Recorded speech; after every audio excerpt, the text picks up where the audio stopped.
लाला भजो मुरली मनोहर नंद लाला भजो मुरली मनोहर नंद लाला भजो गिरिधर गोविंद गोपाला भजो गिरिधर गोविंद गोपाला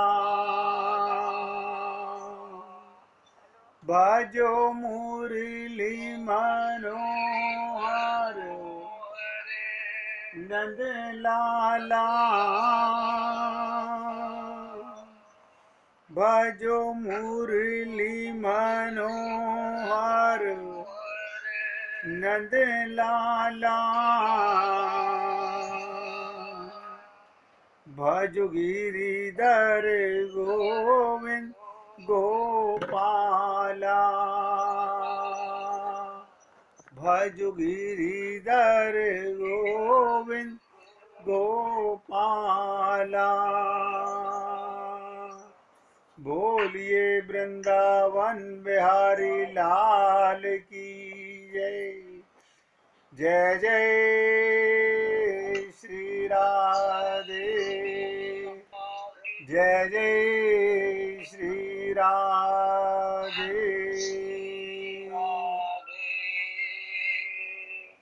सभी भक्तों से निवेदन, बहुत एकाग्रचित होकर एक नए टॉपिक पर कल आपके साथ चर्चा शुरू की है।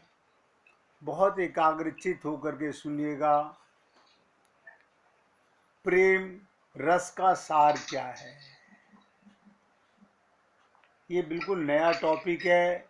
2-4 दिन लगेंगे समझने में, समझ आने में कि प्रेम रस का सार क्या है, और इसी सार से भगवत प्राप्ति का अनुभूति होगी। ये क्यों शुरू किया गया कि प्रेम सबको करना आता है। संसार में कोई भी ऐसा जीव नहीं जिसे प्रेम करना ना आता हो, लेकिन सब सोचिएगा कि नित्य प्राप्त परमात्मा की प्राप्ति का हम अनुभव नहीं कर पा रहे। भगवान सबको मिला हुआ है, सबके हृदय में बैठा हुआ है, लेकिन मिले हुए भगवान से भी मिलना कठिन हो रहा है। उसका कारण क्या है कि हमारा भगवान से प्रेम नहीं है। आपको अपने परिवार जो साथ में नहीं रहते उनकी अनुभूति होती रहती है। क्यों? क्योंकि उनसे आपको प्रेम है। कल भी हमने आपसे निवेदन किया था इस विषय में समझने के लिए कि आप और हम लोग आनंद, प्रेम और सुख को अंतर समझ नहीं पा रहे हैं। हमारे को उसमें सुख आता है जिससे हमारा प्रेम है।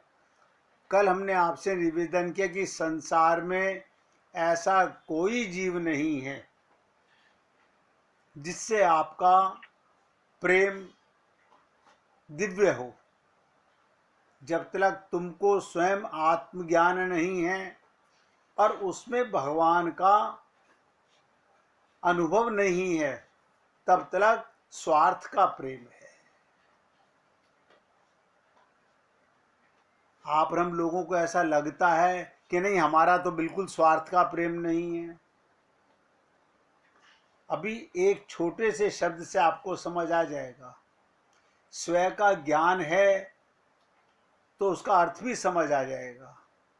आप स्वयं माने शरीर मानते हैं तो सब नोट करेंगे कि हमारा प्रेम भी स्वार्थ का है, चाहे वो संसार में, संसार की किसी वस्तु में, किसी के साथ भी है। क्योंकि स्वयं माने शरीर मरने वाला तो प्रेम भी मरने वाला ही होगा।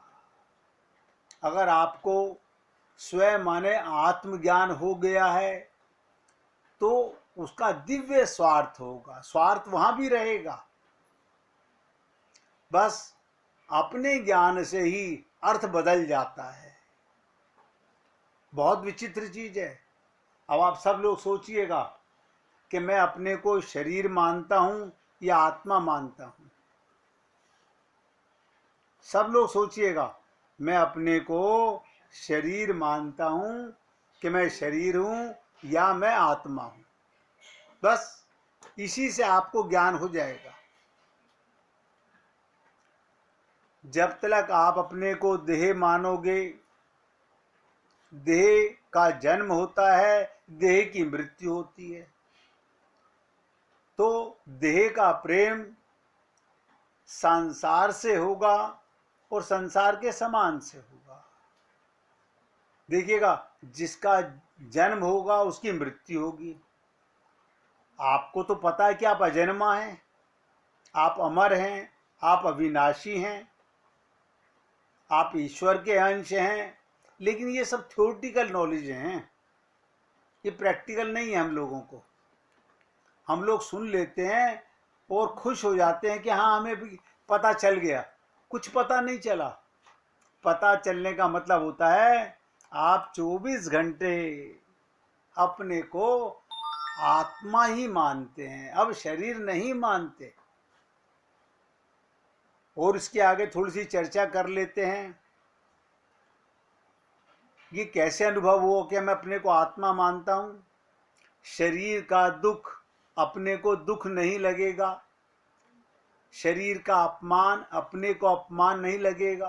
पहले लगता था, पहले बुरा लगता था, मरने से डर लगता था, क्योंकि आत्मज्ञान नहीं था। अब आप बताइएगा, ये सब लोग बहुत गहराई से समझने का प्रयत्न कीजिएगा। ये बहुत लंबी चर्चा चलने वाली है, ये छोटी सी चर्चा नहीं है। प्रेम रस का सार जिसे समझ आ गया उसका कल्याण हो गया। जिस किसी को भी आज तक भगवत प्राप्ति हुई है वो देह से अलग हो चुका है, देह में रहते हुए। जैसे आप कार में बैठ के कार से अलग होते हो, मकान में रहते हुए मकान से अलग होते हो, दुकान में रहते हुए दुकान से अलग होते हो। इसी प्रकार से जिन्हें आत्मज्ञान हो गया है उनका देह की बीमारी से, देह के राग से, देह के मान अपमान से, संसार के समान से अपने को अलग ज्ञान हो गया है। और जिसे अपना स्वयं का ज्ञान हो गया, जिसे सत्य स्वयं का ज्ञान हो गया, उसके जीवन का सत्य स्वार्थ चालू हो गया। और वो है प्रेम सार, प्रेम रस का सार। हमने कल भी आपसे निवेदन किया था, है प्रेम जगत में सार और कोई सार नहीं, तू कर ले हरि से प्रेम और कोई प्यार नहीं। अब आप सोचिएगा, आपको ऐसा लगता है हम भगवान की पूजा अर्चना उपासना करते हैं, सब करते हैं, बहुत अच्छी बात है, लेकिन क्या आपका भगवान में उतना प्रेम है जितना अपने परिवार में है? सोचिएगा, क्या जितना मैं अपने शरीर से ममता करता हूं उतना मेरा भगवान में ममता है? भाई एक ही कारण है, मूल कारण वही है, आत्मज्ञान का अनुभूति ना होना। अब जैसे ही आत्मज्ञान होगा तो आपका प्रेम दिव्य हो जाएगा। माइक वस्तुओं से प्रेम नहीं रहेगा, इस्तेमाल करोगे, इंद्रियों का सदुपयोग करोगे, संसार के सामान का सदुपयोग करोगे। अब तक कहते थे मेरा पति कमा के लाया है, अब क्या होगा, मेरे परमात्मा की कृपा का प्रसाद मिल रहा है।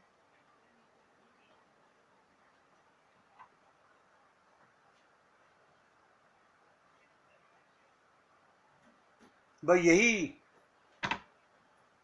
यही एक सार है। कल तलक मैं अनजान था प्रेम रस से, आज मुझे समझ आ गया। इसी को कहते हैं कल तलक हम अपने असली संबंधी, निज संबंधी, सहजातीय संबंधी को भूले हुए थे। आत्मा का ज्ञान हुआ तो परमात्मा की अनुभूति होने लगी, परमात्मा से प्रेम होने लगा। अन्यथा जो बात मैं अब आपको बताना चाहता हूं उसे गहराई से समझने का प्रयत्न कीजिएगा। वैसे तो आप लोग बहुत कोशिश करते हैं समझने का, लेकिन फिर भी सोचिएगा, क्या वाकई में हम लोग भगवत प्राप्ति की ओर आगे पूरी तरह से बढ़ने का संकल्प कर चुके हैं? लेकिन आपको लगेगा कोशिश कर रहे हैं। कोशिश किस लिए आप बताइए? एक बार आपको ये ज्ञान हो गया मैं पुरुष के शरीर में हूं, मैं स्त्री के शरीर में हूं, उसके लिए क्या कोशिश करनी पड़ रही है? 2 का पहाड़ा के रटना पड़ रहा है या 5 का पहाड़ा रटना पड़ रहा है? आप बताइएगा। मैं शादीशुदा हूं या मैं कुंवारा हूं? शादी हो गई तो शादी का ज्ञान हो गया, मेरी शादी नहीं हुई तो ज्ञान है कि मेरी शादी नहीं हुई है। ऐसे आत्मज्ञान क्यों नहीं होता? कारण बताता हूं। एक भूल, क्योंकि ये हमारे को देह का भ्रम अनंत जन्मों का है, अनंत जन्मों का है। और जन्म से लेकर जब आप और हम लोग आए थे संसार में, हम सबका मन एकदम निर्मल था। किसी के मन में ना राग था, ना द्वेष था, ना मान था, ना अपमान था, ना ममता थी, ना मोह थी, ना आसक्ति थी। क्लीन स्लेट थे। और उस समय आपको आत्मज्ञान था। कैसे आप रोए थे? किसके लिए? अपने प्रीतम परमात्मा के लिए। कोई माँ बाप के लिए नहीं रोता। या तो अपने कष्ट के लिए रोया या परमात्मा के लिए रोया। लेकिन जैसे जैसे मुझे गलत ज्ञान होने लगा, मेरे मन की स्लेट पर गलत रिश्तों का नाम लिखा जाने लगा। अब इनको मिटा तो सकते नहीं, इन नामों को आप मिटा नहीं सकते, मिटाने की जरूरत भी नहीं है। आत्मज्ञान होने के बाद यही सब रिस्पेक्टेड हो जाएंगे और इनके अंदर भी परमात्मा का अनुभव होने लगेगा। हरि व्यापक सर्वत्र समाना होने लगेगा, होने लगेगा। करना नहीं पड़ेगा। कल मैंने बहुत उदाहरणों से आपको समझाया कि अगर हमारे जीवन का गोल, उद्देश्य, उनमें अंतर क्या है। फिर मैंने कहा खुशी और आनंद में अंतर क्या है। आपको इंद्रियों से खुशी, संसार के सामान से खुशी, परिवार से मिलने में खुशी क्या मान के होती है? मन का प्रेम है उनके साथ में। मन किसका है? शरीर का, माइक है, क्योंकि आत्मा का मन तो है नहीं। इसलिए इनसे हमें खुशी मिलती है। इसके बाद में इनके अंदर परमात्मा नजर आने लगेगा। बताइएगा, आपको अपने पुत्र में, अपने पिता में, अपनी माता में, अपने पति में, अपनी पत्नी में, अपने अड़ोसी में, अपने पड़ोसी में, हर वृक्ष में, हर जीव में परमात्मा का भान होता है। अगर आत्मज्ञान है तो होने लगेगा। फिर भगवान छुप नहीं सकते, फिर भगवान छुप नहीं सकते।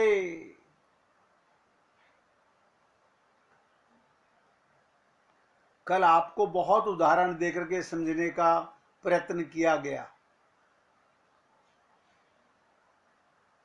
कि संसार के किसी भी विषय, किसी भी वस्तु, किसी भी व्यक्ति में सुख और आनंद नहीं है,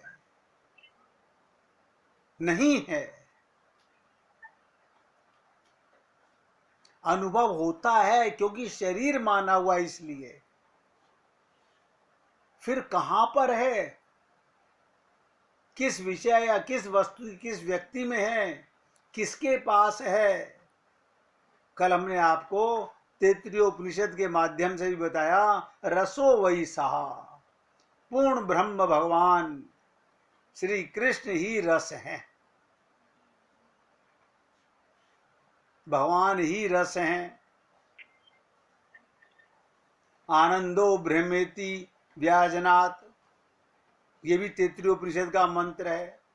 वेद कहता है पूर्ण ब्रह्म श्री कृष्ण ही आनंद है। देखिएगा, उनमें आनंद नहीं है, भगवान ही आनंद हैं। उनसे आप किसी भाव से प्रेम कीजिए, उन्हें पति मान के प्रेम कीजिए, उन्हें दुश्मन मान के प्रेम कीजिए, उन्हें सखा मान के प्रेम कीजिए, उन्हें स्वामी मान के प्रेम कीजिए, किसी भी भाव से कीजिए। क्यों? दिव्य पर्सनैलिटी से प्रेम करोगे तो पूर्ण लाभ मिलेगा, पूर्ण से मिलकर पूर्ण प्रेम मिलेगा। परीक्षित ने भी ये प्रश्न किया था अपने गुरु सुखदेव परमहंस से कि सारी गोपियां तो भगवान मानती नहीं थी, बिल्कुल नहीं मानती थी, और जार भाव से प्रेम किया। जार भाव का प्रेम क्या होता है? चोरी चोरी प्रेम किया।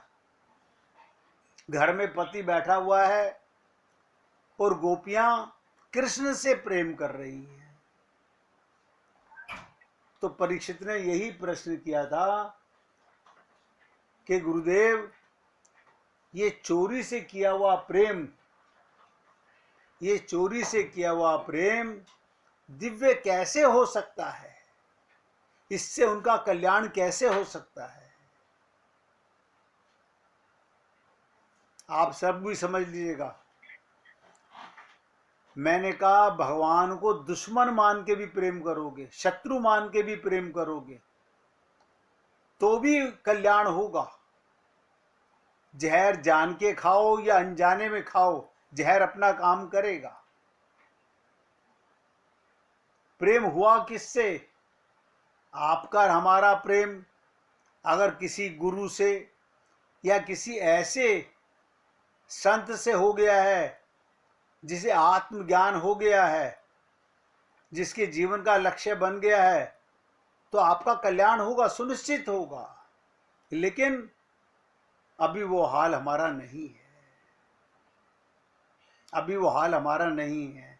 इसीलिए कहा जाता है कि सुमिरन कर ले मना, छिन छिन राधा रमना, हरि गुरु दो ही अपना। ये सब बातें सुनने में बड़ी अच्छी लगती हैं। ये जीव आनंद का अंश होने के कारण, बहुत ध्यान से सुनो, हम किसके अंश हैं? अब तो भ्रम मिटा दीजिए कि मैं पिता का अंश हूं, मैं दादा का अंश हूं। अब तो कम से कम मैं आप सबसे निवेदन कर रहा हूं, ये कहिए मेरा शरीर मेरे पिता का अंश है, लेकिन मैं दिव्य परमात्मा, पूर्ण ब्रह्म परमात्मा का अंश हूं। रामचरितमानस को पढ़ने से नहीं, जीवन में उतारने से समझ आती है। रामचरितमानस में लाखों बार आपने पढ़ा होगा, ईश्वर अंश जीव अविनाशी। बताइएगा, इससे सरल मुझे तो कोई अपना परिचय मिला नहीं आज तक।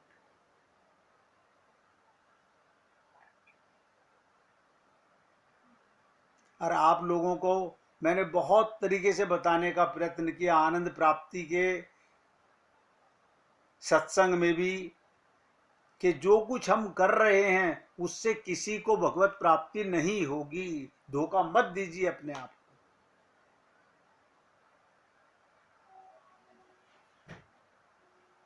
यानी आत्मा होके मरने से डर लगता है। ये सोचो कि जितना समय बचा ये बर्बाद नहीं करना। ये कोई नहीं सोचता, कोई नहीं सोचता, क्योंकि अभ्यास पुराना पड़ा हुआ है।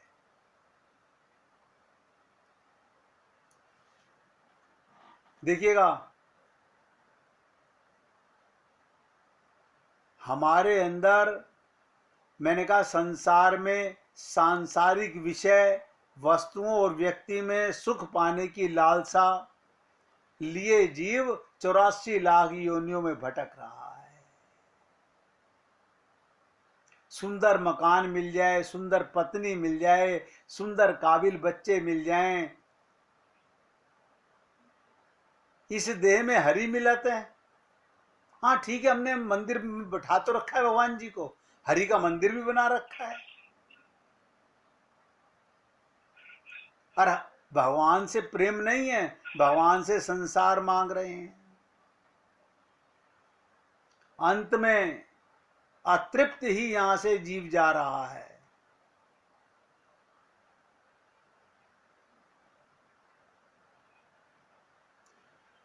मैं तो आप लोगों से निवेदन कर रहा हूं कि सारे लोगों के अंदर, आप कहोगे कि लोग, कितने लोग हैं ऐसे? देखिएगा, ध्यान से सुनिएगा। जिस लोक में आप और हम लोग रहते हैं, ये भूलोक है, भूलोक जिसे बोलते हैं, इसके ऊपर 6 लोक हैं: भुवरलोक, स्वर्गलोक, महरलोक, जनलोक, तपोलोक और ब्रह्मलोक। यानी 6 लोक हमसे ऊपर हैं, एक लोक में हम रहते हैं, और 6 लोक, 7 लोक हमारे नीचे हैं। वो कौन से लोक हैं? अतल, वितल, सतल, रसातल, तलातल, महातल और पाताल। ये 14 लोकों के अंदर, यानी पाताल से लेकर ब्रह्मलोक तक माया का आधिपत्य है। 14 लोकों में माया का आधिपत्य है, और मौका मिल गया है सबको भगवत प्राप्ति का, सबको मिल गया है। लेकिन अभी हम लोगों ने प्रेम को समझा ही नहीं है, नहीं समझा।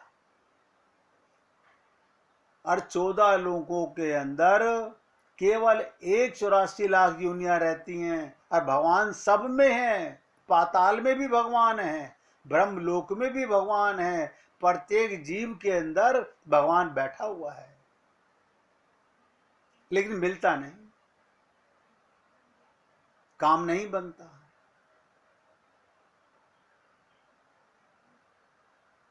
काम नहीं बन रहा। आपको ऐसा लगता है हमारे एक पुत्र हो जाए, क्या मिलेगा? अरे बाबा, हमारा वंश चलाएगा। अब भी यही उम्मीद है। जब आपको पता चल गया कि मैं ही भगवान का अंश हूं, तब भी यही उम्मीद है मेरा वंश चले। नहीं नहीं, वो हमारे पिंड दान करेगा, हमारा कल्याण करेगा, यानी वो उसके करने से आपका कल्याण होगा। अगर अभी भी किसी के मन में ये भ्रम है तो धोखे में मत रहिएगा, धोखे में मत रहिएगा। अब मैं आपके साथ शुद्ध प्रेम की परिभाषा वेद शास्त्रों के माध्यम से नहीं, बहुत सरल शब्दों में करने चल रहा हूं, और वो व्याख्या करने चल रहा हूं जो अगर व्यक्ति जरा सी भी बुद्धि रखता होगा सब समझ जाएगा। उससे पहले, शुद्ध प्रेम की परिभाषा करने से पहले, आप और हम लोग एक बार राधा रानी की कृपा को याद करेंगे। 1 मिनट कीर्तन कीजिए।